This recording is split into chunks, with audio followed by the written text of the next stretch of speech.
won't deal with you.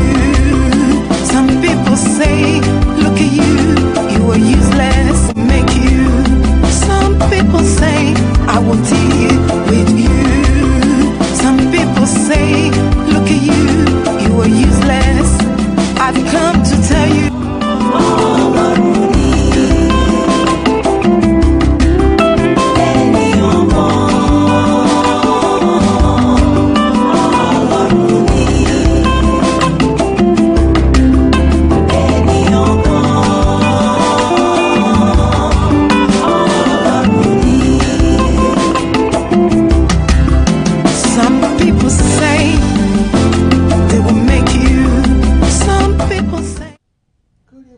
Welcome to Facts of Life with ABBILICIOUS, where the truth is being told the way it is. I have some fantastic guests, both from Nigeria and also from Sierra Leone as well, coming on the program today to discuss two types of various topics. The first one is going to be about women suffering domestic violence in other African community. I know that we talk about it a lot in the Nigerian community, but it's good to hear from another community as well how they manage it and they cope with this issue that is an epidemic across the globe.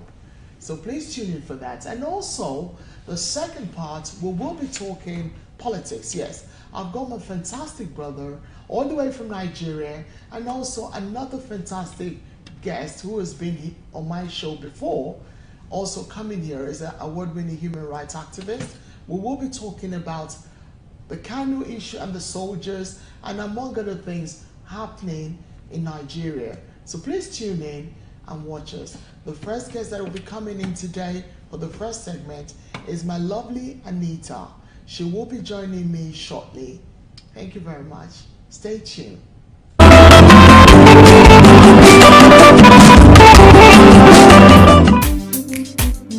Welcome to Amen Estate. Oh yeah, let's talk on the matter. You see the light never blink when you act. Everything clean and proper, and there's no place better. You know, amen, safe and secure. Now you know, everything's safe and secure. When you define anywhere with a shop, Even if you're from abroad, Amen, estate you should call. Always the package you sure so.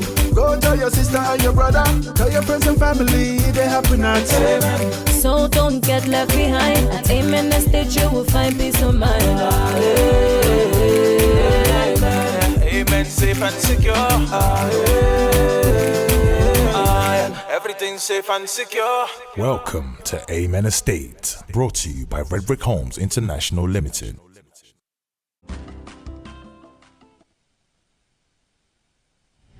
We have the lovely Anita. She's going to be introducing herself shortly, properly to you, our lovely viewers, to talk about domestic violence in other African community.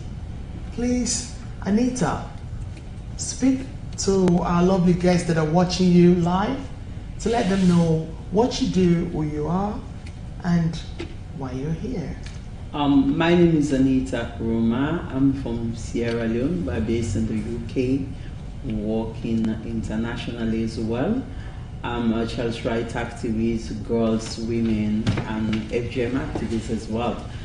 My work in England, I am a social worker by profession, but looking at development work critically in inside and outside the UK, especially African Sierra Leone.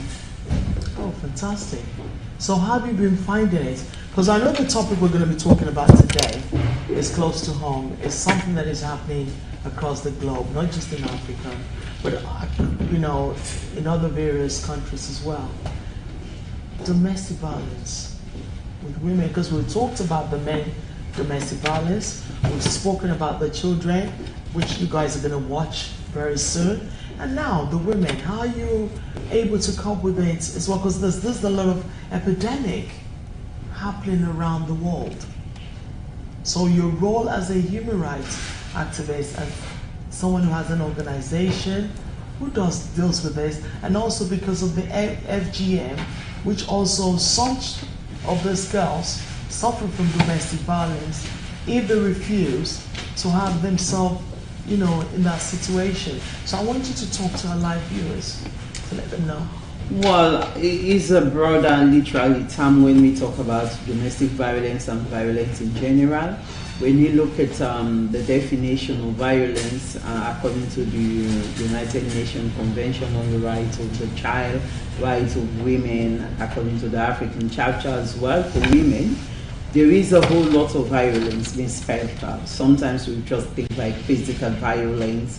It can be emotional violence. It can be financial violence, wherein husband can take, men can extort money from women just like that. And you look at it emotionally, they are drained down. You can use your mouth, not only by hitting them, or by bringing them down, making them to feel they're nothing, but at the same time, you think, oh, you can just use them, they don't know, and you call it love, which is not. For me, it's a whole lot of issues around it. From the patriarchy society being set up around us to believe that men are the most powerful people, that whatever they're doing is right, but women are sometimes they're weaker vessels. So I do challenge them in that. I always challenge them to say that we are the most powerful beings ever created in the world. Because if I carry you for 9 months, I looked at how you raise you up to become the man you are. What makes me a weaker vessel? There is that power that the patriarchy society is looking at, saying, oh, women should not do this, women should not do that, women should subject women. But we are the most powerful being ever been created on earth. So for me, with that, it's not challenging, but I'm looking at it, if only we can live humanly. The issue about human rights around things, when you look at rights, it's not about you having 50, I'm having 50. It's about respecting mutual understanding between me and you. Exactly. So even in the home, as a husband and wife, you need to understand each other. You need to know what I like, what I don't like. We need to come together, we talk together, we understand ourselves, we know our responsibility, and that will make it better and much, much easier for us. But for sometimes, some men feel intimidated if women are giant in financially, or they're just like outstanding women. They feel threatened by them, so they want to bring them down for them to understand, oh, I'm the man in this house, I can make it, I have the last thing, you have nothing to tell me. It's not that all about men and women. It's about mutual understanding, it's about respecting. Sorry to, because we're enjoying this. Do you, from your perspective, your country, your culture, talking to the viewers, how do you guys deal with the issue in the community?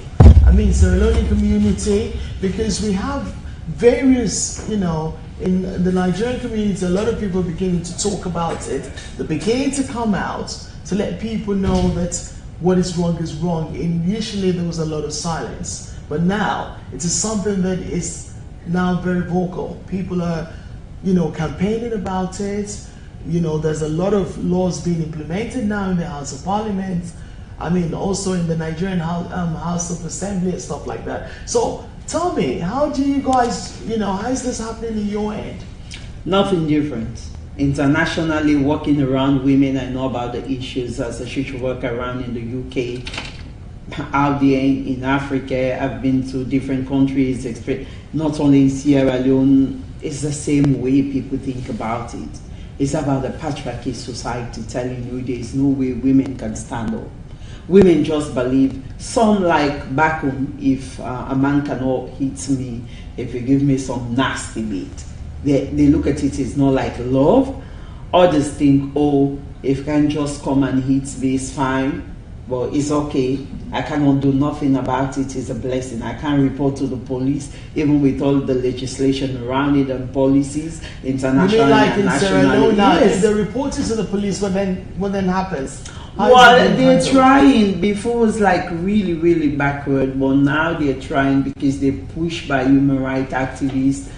People like us speaking up, telling them you must, but still there's a struggle around it. Because when women are experiencing that, they're saying, oh, where can I take my kids? Who is going to look after me if I report them? Man, There's a big problem, and there are no funds for us to give those women to go start their own lives. Is there shelter in Sierra Leone or also in the community, Sierra Leone community here? I mean, I've seen. Well, even in here is a problem. They just think they cannot live without, regardless of their educational status. Trust me, women, they're landed, educated, they're still stuck into domestic violence. It's not about you being primitive. It's about the knowledge around it. It's about you looking at yourself, saying, "Oh, do I worth it? Oh no, I'm gonna miss out if I do anything contrary to what like society will look at me and say, oh, you see, she reported her husband to the police, and now they moved the husband now, and there's going to be a curse in the family." You know what it means. Obviously. It's that everybody's thinking about it in Africa. It's not only like a Nigerian thing or something. Africa is all, I'm telling you. Yes. I roam all around in Africa. I know this issue. Everybody look at it as a blessing. Oh, if it started involving the law, calling the police, it's going to be a problem for me and my kids, where my kids will not even realize blessings. That the thoughts around religiously, they are tied down into a religious perspective about it, that you need to respect, obey, and just succumb to whatever you're experiencing. But for me, and for what I've been...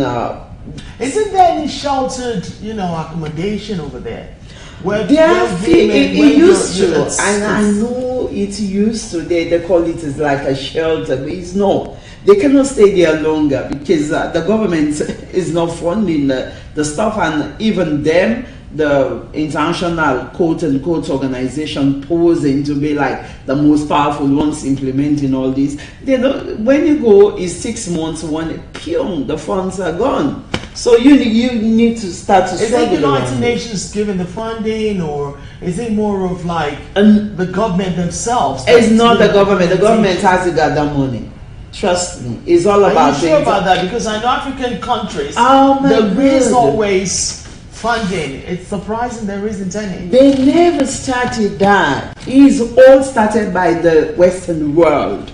They tell them, UNICEF and all those big organizations, they tell them, hey, you need to come and do this thing. They knew it was wrong, but they never started it. Fantastic. Only when they promised them to give them some big money that they started doing the advocacy and this implementation of laws, trying to build some things. It's all done by international body. It's not government as a whole. So basically, the government is not doing much, even for the because I had a topic to do with men and domestic violence, how men are being abused. There is a film coming out shortly about that with the men issue, where it's called Hell. It is a fantastic, movie that you could see a man being attacked by his wife. Mm-hmm. But having said that, we also had a lovely guest from Nigeria who's been doing a lot of work to do with children, how the domestic violence affects children in the home. Now I'm going to ask you the same thing. How does it affect, from your own experience and perspective, in the Sierra Leone community? Well, because the children these days are always fighting, attacking each other. Some blame it on domestic violence, neglect of parental being at home. So I want to hear from you, darling. It's all over the place. If you don't discuss, if you don't communicate with those kids, you're going to get it wrong. And out there, for me, what I've been doing, even in Sierra Leone, now working there for 7 years back and forth in the UK, kids will have issues seeing their mom and dad having problems. They come tell me, let me go talk to them, because it's affecting them educational wise, emotionally. They cannot think straight. They prefer staying out of school. Like from school they go to their friends, they're afraid to go home. And for the parents out there, they don't even understand what they're doing around their kids until when they started giving like different behaviors, having some issues, and still they wouldn't understand until somebody told them. For me, I've done a whole lot of mediation with families. Okay. It's just so whenever you travel to Sierra Leone with your NGO, because you need to let our viewers know, because we do have Sierra Leonean audience on Facts of Life with ABBILICIOUS and Noble People Television as well watching. So tell me, how were they able to communicate with you? What is the contact details of your NGO in Sierra Leone? how they can get to you? We are Girl Child Network Sierra Leone. It's a Girl Child Network worldwide initiative wherein everybody can just volunteer. If you want to start with your passion and money, go start something in your country. So we are Girl Child Network Sierra Leone. If you want to contact us, you just go to the website.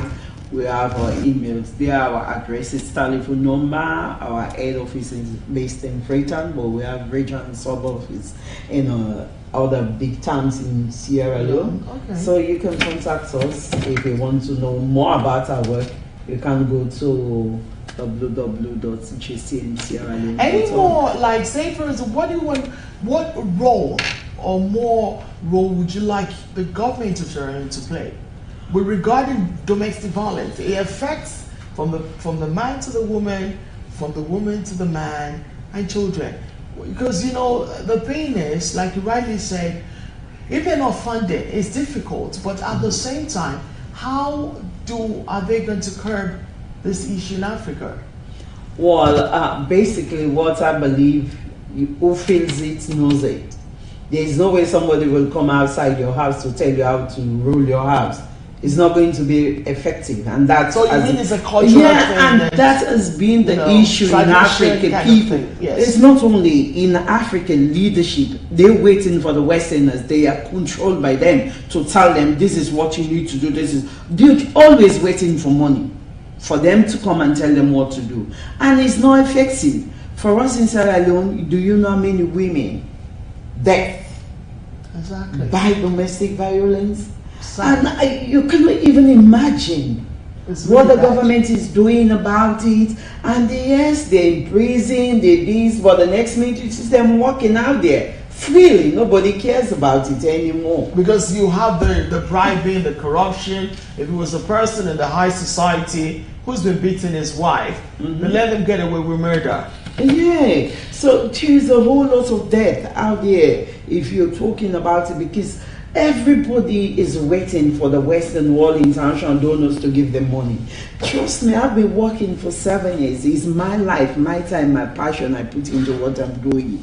Nobody has ever funded me for 2-3 years saying, look at this big money, go do this work. But every day I go beg and do my work, because this is my passion. I want to see change in a generation. So it's up to us, Africa. We can do it, we can change it. But probably like you, the Nigerians, you are I don't want to say some, you're generous, you can give, you can help yourself. Isn't that but for us, like Sierra Leone, because I have a lot of, like yourself, you're my friend, and other, you know, Sierra Leonean friends, I keep asking the same question that I always ask them. That, you know, because I was at Karen Soror. Her husband owns Nollywood, by the way. She's my childhood friend, and there was this issue we're talking about quite a while ago pertaining to, you know, the way things are being done in Sierra Leone. It's not as effective as in, you know, in Nigeria, bearing in mind. But I believe other African countries are beginning to, you know, to wake up about this. What do you think? Well, to wake up about this is about us believing that my 5p is going to make a difference. Let me just look at actual organization, real organization doing a real work for people and achieving that. I need to support that. It's not happening in our community. Trust me, everybody just feel I'm a leader, I want to go do this. Even if now my advocacy around them saying that, hey, if you want to go start new thing, there's something existing already. Why can't you go join them?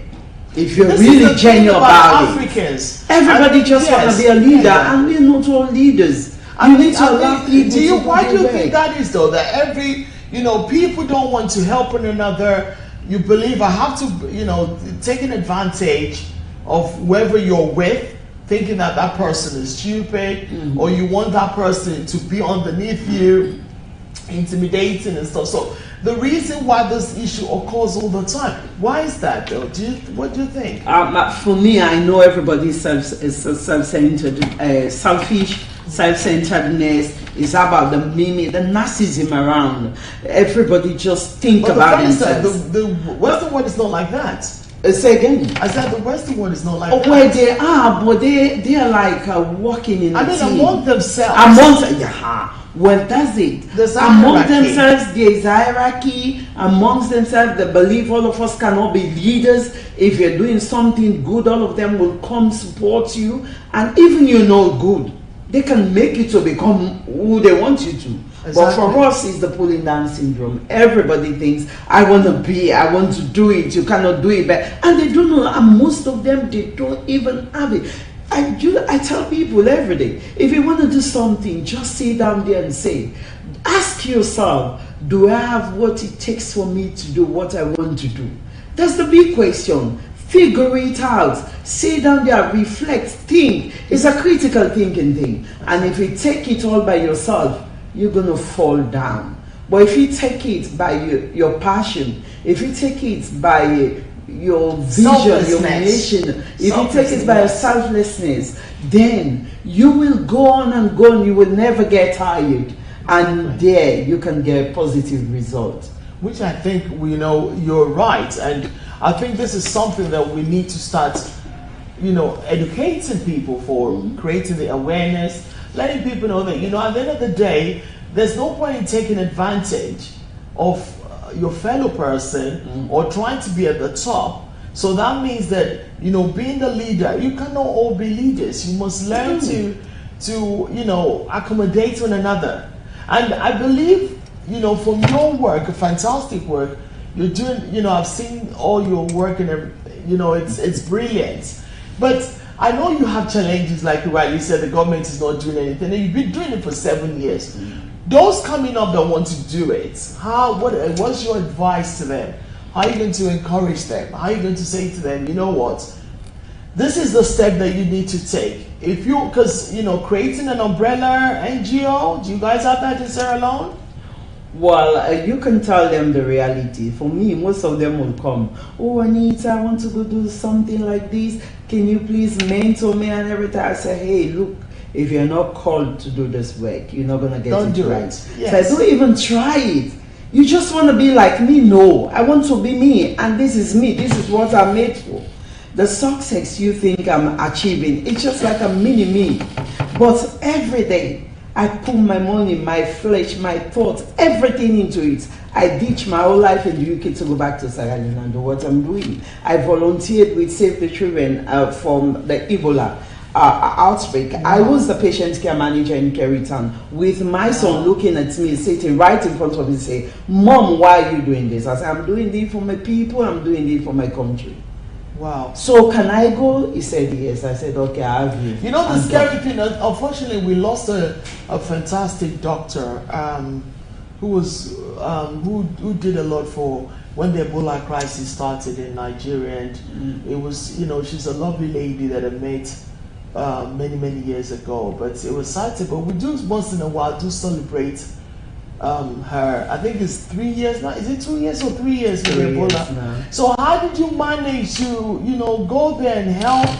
Even though we're talking of domestic violence, how did you manage to do this without getting infected? It was a blind nation.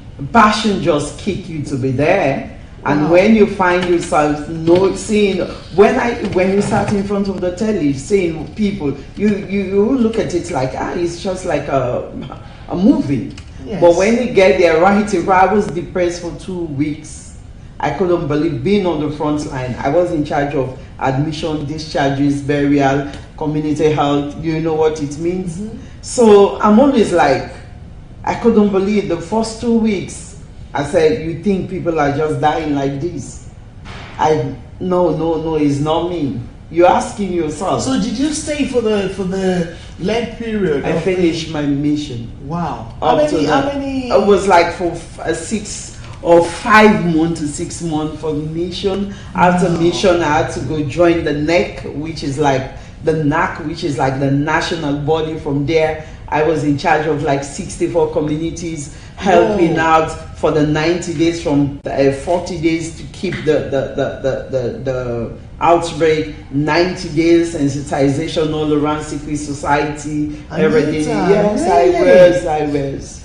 I panicked when the whole thing started, and I thought, I was meant to be in Nigeria, to be quite honest, but I just couldn't go at that period of time. It was, I had my own health issues, so I was, unfortunately, I just couldn't do it. But I commend you for what you've done. It's highly, you know, congratulations, because it's not easy being able to do things like that.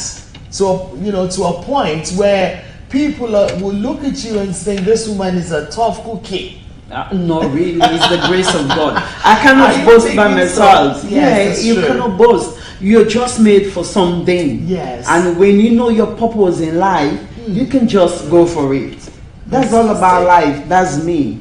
Fantastic. Knowing your purpose in life makes it better and easier for you to live and survive in this world. But if you want to live somebody's life, then you will be on the run and the go until you drop dead. I know. But you know, are you going to have any programs, any form of anything happening for domestic violence and FGM again? Because I know we attended one together recently, the girl and I child work, we were all together and stuff on that fabulous day. So I'm looking forward to another one. Are you going to be organizing any, or is there a future? Because our viewers out there, you know, it's good for them to know that there's a lot of help, because in the African community here in the UK and also you know, in the US, across the globe, there is a lot of you know, that unity coming up together.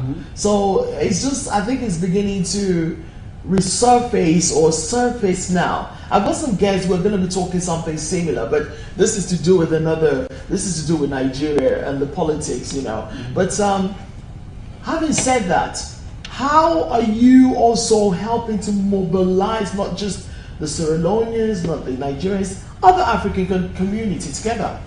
Well, for me, as you've said, it's with Girls Network Worldwide. Now we're setting up a social enterprise called Girls Empowerment Initiative. Okay. Our office based in Barcelona at the moment. Barcelona, that's in outside London? Yes, Torrock. Torrock Borough. So the office is there at the moment now, but we why don't bring it to where everybody can be able to you can access us. I can stay in London, and they will be out there as well. All right. Seeing ways of supporting, as you're saying, domestic violence, everything around the black community, not only like Sierra Leoneans, Nigerians, Zimbabwe, we have Nigerians, all of us, our background our background is from social work per se. Yes. So all of us just agreed to do something. You guys decided to unify together and do something. We look at FGM, we look at domestic violence, we look at different issues,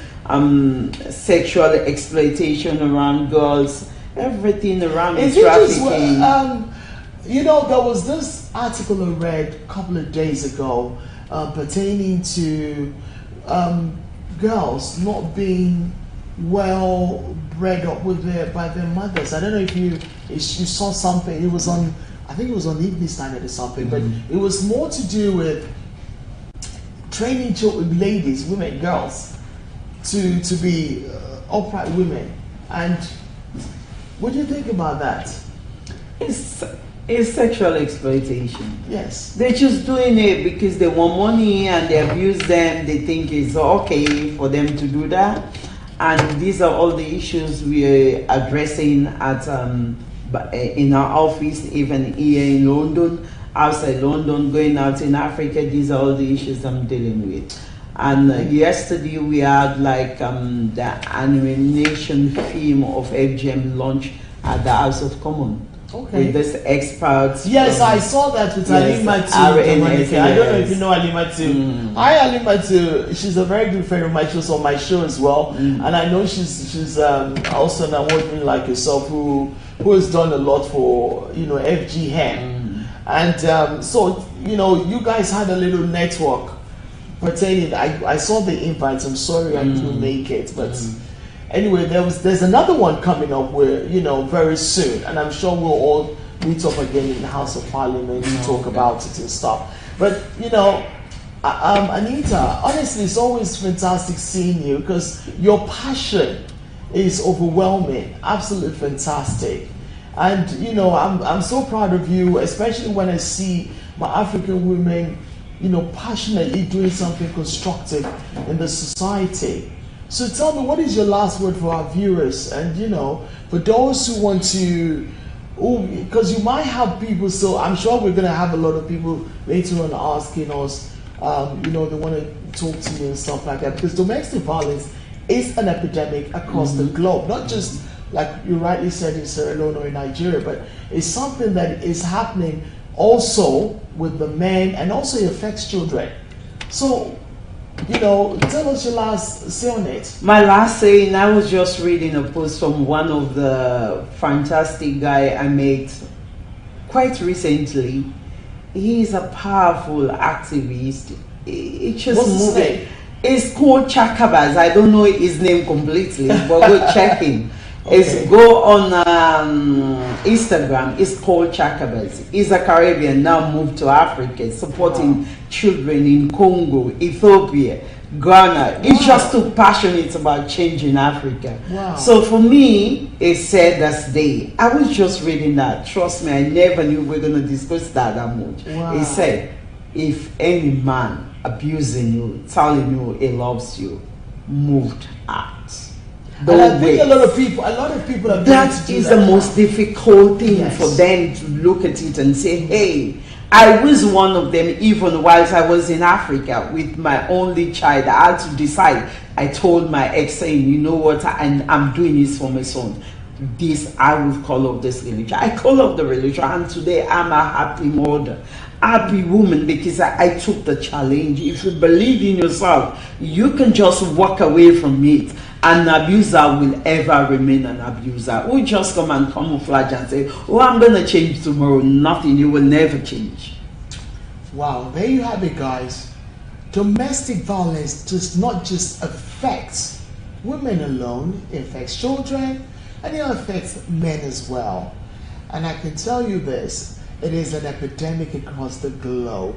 It's good to have our lovely Anita here, talking from the Sierra Leonean point of view on how they handle and deal with domestic violence in Sierra Leone. And also, she's a fantastic human rights activist who has an NGO, and she has also stated that NGO is in Sierra Leone, also here in the UK, and they also have the Girl Child Network.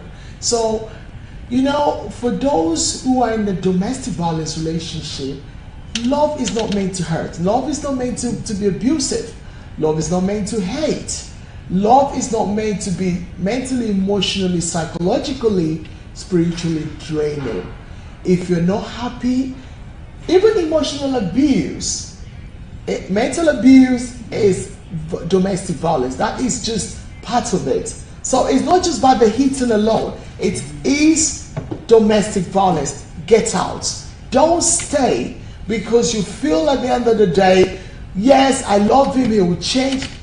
An abuser never changes. If anything, they continue to manipulate, they continue to bully and victimize you. And when you have an abuser around you, it's not just domestic violence at home alone, or it could be at your workplace, it could be among friends. Yes, believe it or not, domestic violence is not just a relationship only. Anybody who's toxic around you, please, for the love of God, walk away. Don't allow yourself to be bullied or intimidated into what you don't want to do. Thank you very much for watching the first part of Facts of Life with ABBILICIOUS. We will be joining you guys again for the next part 2, which is going to be about the politics of what is happening in Nigeria. Please stay tuned. Thank you.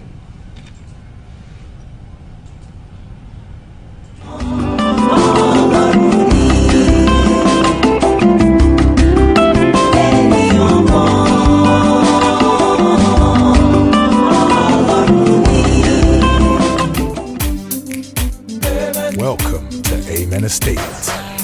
Oh yeah, let's talk on the matter. You see the light never blink when you act. Everything clean and proper, and there's no place better. Amen, safe and secure. Now you know. Everything's safe and secure. When you define anywhere with a shop. Even if you're from abroad.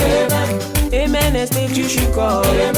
Always the package is sure, so Go tell your sister and your brother, tell your friends and family, they happy not. So don't get left behind. At Amen Estate you will find peace of mind. Amen, safe and secure. Everything's safe and secure. Welcome to Amen Estate, brought to you by Red Brick Homes International Limited.